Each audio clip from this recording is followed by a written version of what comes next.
that's what we're built to do. Yo, what up, my people? Chad here. Let me ask you something. How does a fleet with decent pay, good equipment, and people who genuinely care still lose a good driver? Usually one small frustration at a time. Exactly. Drivers do not always leave because a fleet is terrible. Sometimes they leave a good fleet because good intentions and the daily experience are not the same thing. And that distinction matters.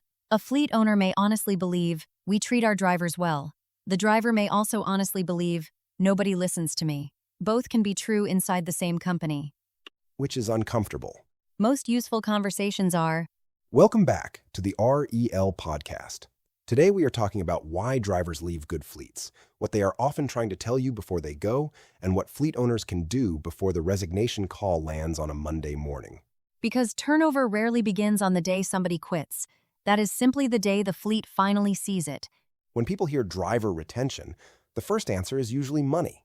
Pay matters. If compensation is not competitive or drivers cannot understand how they are being paid, nothing else will fully repair that. But pay is not the whole relationship. A driver can like the truck, like the route, and even like the owner, then slowly get worn down by everything surrounding the job.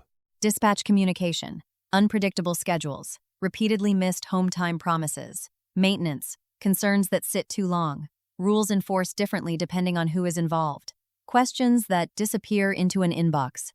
Ah, yes, the important stuff folder. That is not a real folder. It is spiritually real in many offices. The point is that drivers experience the fleet through dozens of small interactions. Leadership sees policies. Drivers feel what happens at 6:15 in the morning when the route changes, the truck has a warning light, and nobody answers the phone. The fleet may be good on paper. Drivers work in the part after the paper. One of the fastest ways to lose a good driver is to make promises during recruiting that operations cannot consistently keep. You will be home by this time. This is your regular route. That truck will be repaired next week. We will review your pay after 90 days. Any one of those may change for legitimate reasons. Trucking is unpredictable. Drivers understand that better than almost anyone. What they do not enjoy is finding out the promise changed after everybody else already knew. Exactly. The damage often comes from silence, not the change itself. When leaders explain what happened, acknowledge the impact, and offer a realistic next step, trust can survive disappointment. But if the answer is always, we'll take care of it, and nothing happens, that phrase eventually translates to stop asking.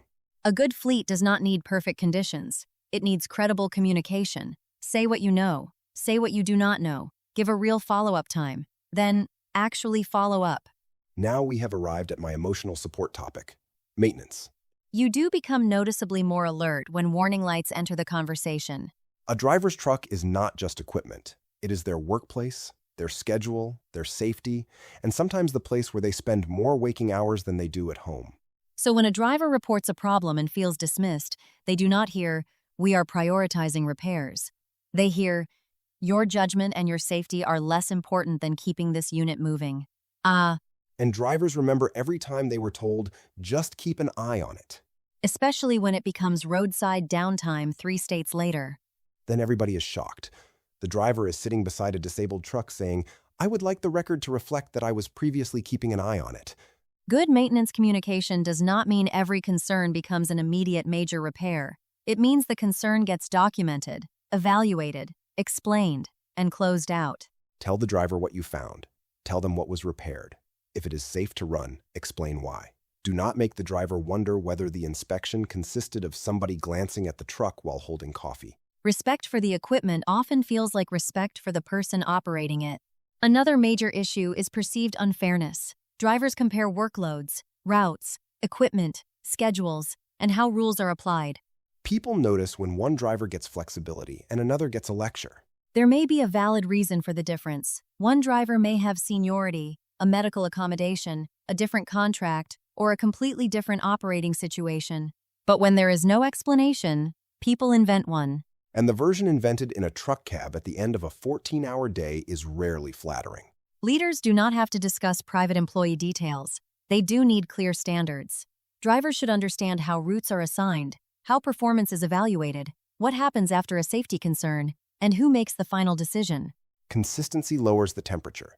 Even an answer people do not love feels better than a mystery that looks like favoritism.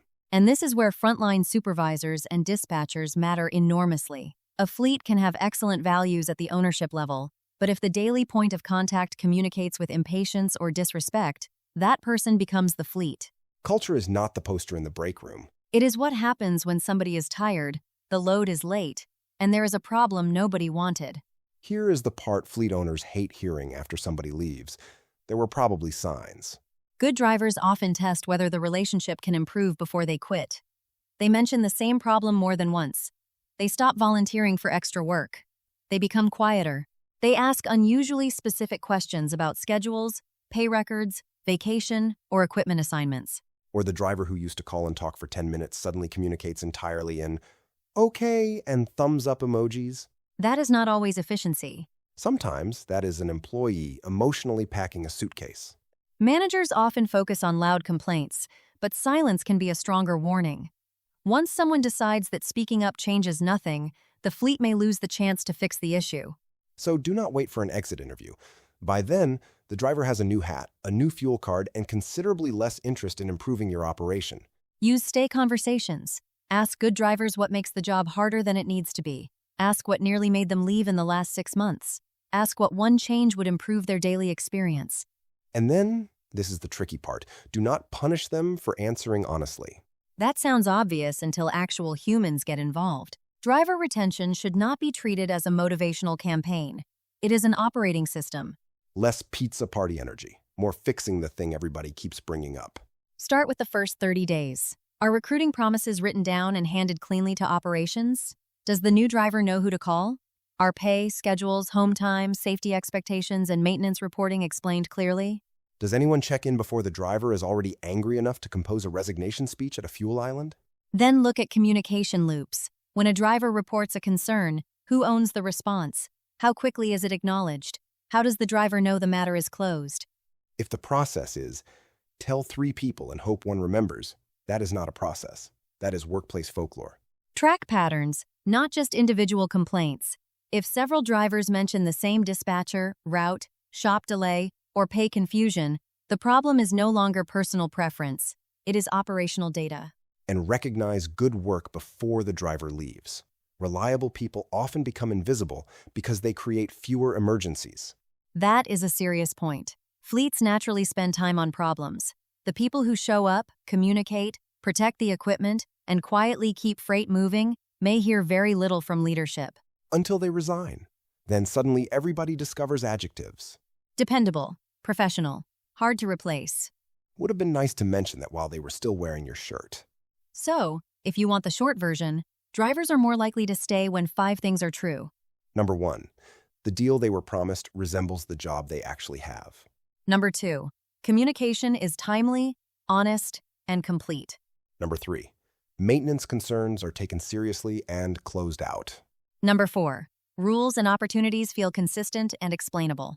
And number 5, good drivers feel seen before somebody else starts recruiting them. None of that requires a perfect fleet. It requires a fleet that notices friction, responds with respect, and keeps its word whenever possible.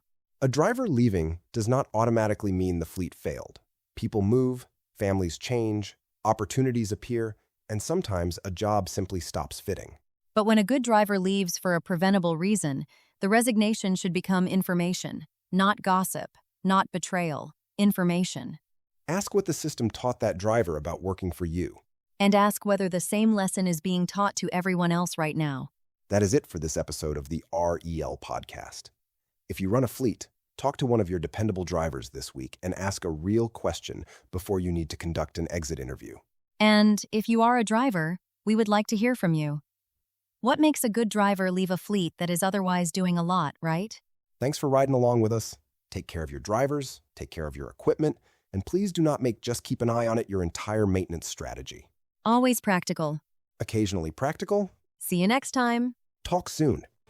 Rolling equity, leasing by your side. Day or night, we'll see it through. Keeping fleets moving coast to coast. That's what we're built to do.